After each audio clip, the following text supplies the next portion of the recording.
Hello, guys. Good morning, good afternoon, good evening, good day from wherever you are watching this.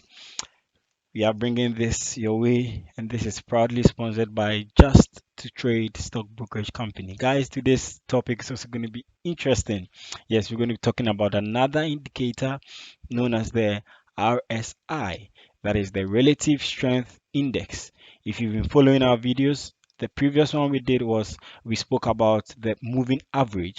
So if you've not watched it yet, guys, you can check it out and then enjoy the video. Don't forget to put the terms, like the video so that you can learn a lot from it. Okay, great.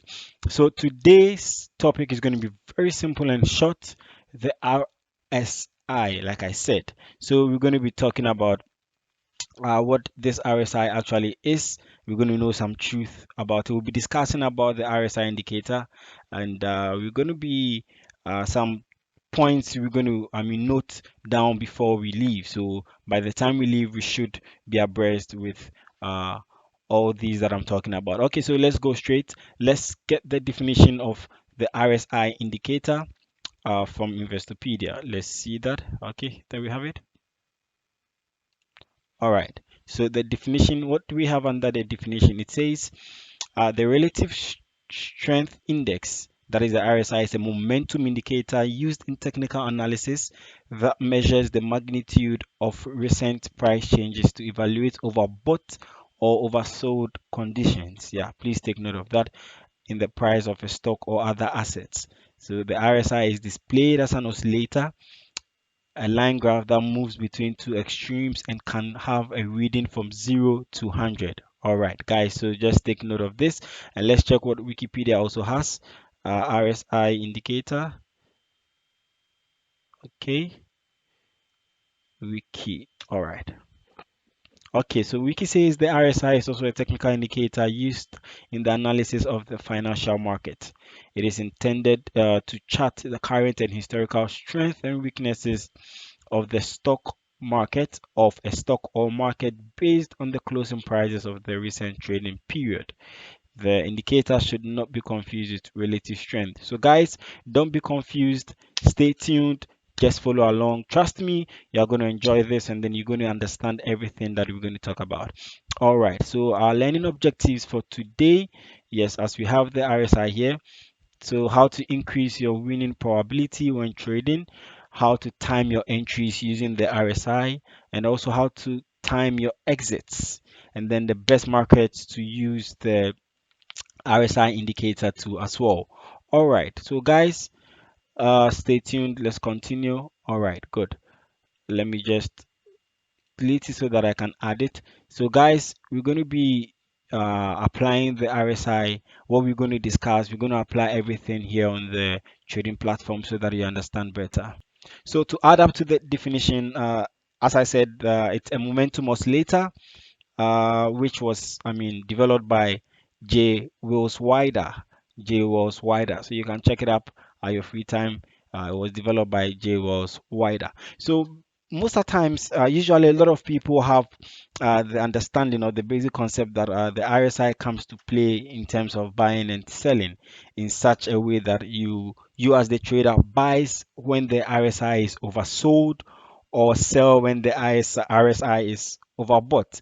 Yes, it's in basic terms it works that way, but then there's more to it. Okay, so there is more to, so when we discuss some few tips here, you will understand why I'm saying there is more to it. So just follow, and then we can uh, we can see how it works. Okay, basically the RSI also is adjusted by the amount by which the market increased or fell. So normally the RSI ranges from 0 to 100, and there are different types as well. The RSI of 14, that is the standard. So we're going to be adding it and then you're going to see it, the RSI of 14, and most traders also use the RSI of 7 and then the RSI of 50. Okay, good. So as we said, it's calculated, it calculates the average gained over the last period. So for example, if you are using the 10 period RSI, it will calculate the average gained during 10 days.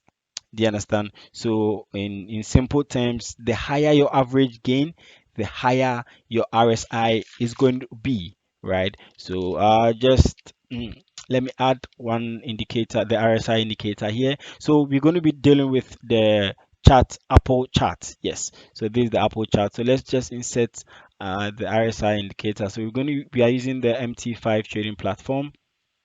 So it's an oscillator, like I said. So you go and then you have a grade, the relative strength index. So you can add it. So we're going to be using the standard that is the 14. 14. All right. So yeah, there we have it. So you can see on your screens now the RSI of 14, which has been added. So for your basic understanding, in other words, a high RSI is equal to a market that has been increased rapidly, and then a low RSI is equal to the market that has decreased sharply, right? So you can take note on the graph here as I'm pointing. So it has increased sharply and then it has reduced rapidly, right? Okay, good. So just take note, it has increased rapidly and then it has decreased rapidly as well. All right. So let's now see how we can use this to maximize our trading results. So number one, and the RSI, even though I said earlier, it can be used as an overbought or oversold indicator, but you need to use this with a confirmation, guys. Take note, you have to use it with a confirmation because the fact that it has gotten to the overbought to oversold level. So let's say, for example, if you are going to use this as an example, okay, wait, okay, so maybe it has gotten to the overbought level here, doesn't make it, I mean, the best, because the fact that it has gotten there, the market can change direction anytime. The market can change direction anytime. And then I want you to take note, even on the chart, there was, I mean, just hold on, let me show it to you. So you can see it very evident here. So if there was a short position that was taken here, it would have been a massive loss because the market kept on growing, right? So it's not always about the overbought, oversold. Guys, take note, because if it had been there had been a short position here, it wouldn't have been a good story at all, right? So always take in mind, you should always, I mean, play the overbought, oversold indicator idea with confirmation. All right. So guys, one good thing also is that you need to look for divergence in the RSI and price of the stock. So let's just try looking for one divergence to see how applicable that can be. Okay. All right. So like we can see, there was a divergence here and it came down like this, right? It went up, this came down, and it was actually a good time to keep to buy and then hold.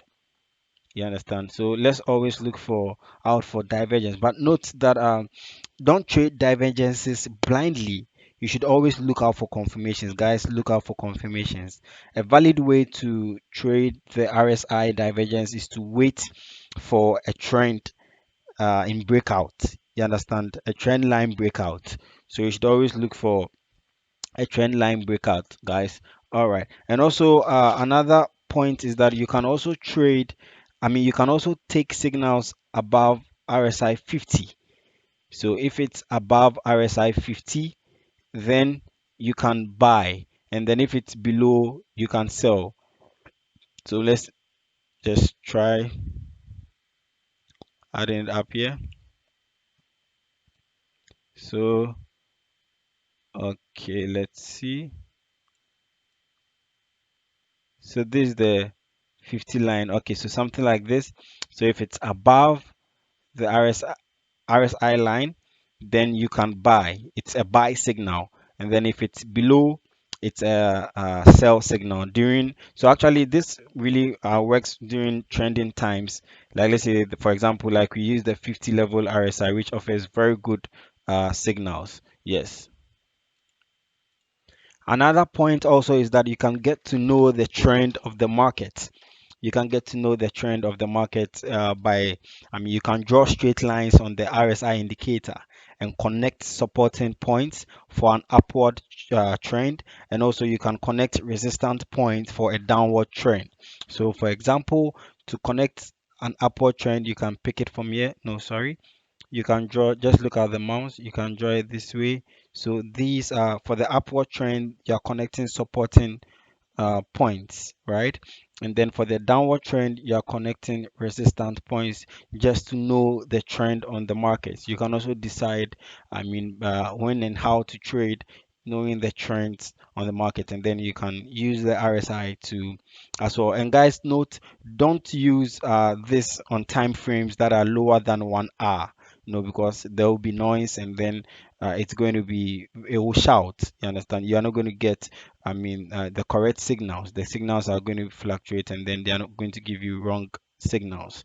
So you guys just take note of that too as well. And then lastly, we can also use the RSI. Yeah, because it's important not to only use the RSI, but then it should be used in conjunction or with, in conjunction with the importance of resistance and support. With resistance and support. So with resistance and support, you can also add it to the RSI, which will be very good for short positions. Yeah. So normally RSI is at 70 level plus breakout level can be really used for shorting, and then you're going to get good results. Yes. So that is it, guys. These are some points that we thought wise to just share, and then make people understand the essence, the importance of RSI in trading, and how you can apply it to your trading skills to better, get better results and achieve good results. So in summary, a high RSI simply means an average gain greater than your average loss. So with this, the size of your bullish candles are larger than the bearish ones as well. And then a lower RSI means an average gain smaller than the average loss. And then in this case, the bears are bigger than the bull. So that is it for now, guys. So you can watch our videos and then drop questions if you have some in the comment sections, and then we will be glad to answer everything. Yeah. So we'll come your way another time with another interesting topic. Yeah, so for now, it's bye bye.